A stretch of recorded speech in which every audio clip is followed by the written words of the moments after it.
Ja sam Miloš Mić, rođen sam 1. novembra 1989. godine, igrao sam u OFK Beogradu, potpisao sam ugovor sa nogometnim klubom Domžale na godinu dana.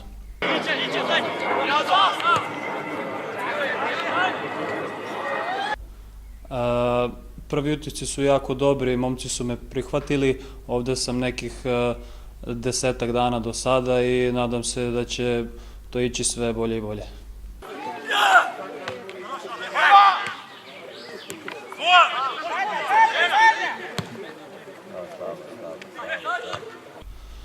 Odigrao sam prvu utakmicu protiv Karpata, rezultat je bio 1:1.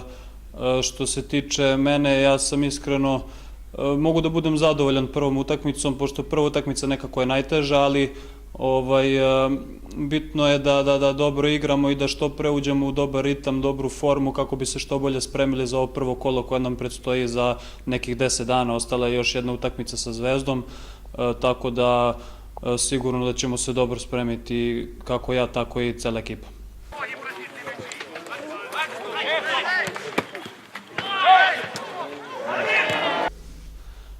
Naš protivnik u prvom meču kvalifikacije je Astra iz Rumunije. Čuo sam dosta dobrih stvari o toj ekipi.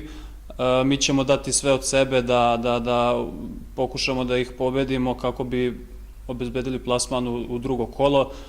Ja ću dati sve od sebe, kako ja, tako i ekipa, da odigram što bolje koliko to u mojoj moći i da doprinesem pobedi svoje ekipe.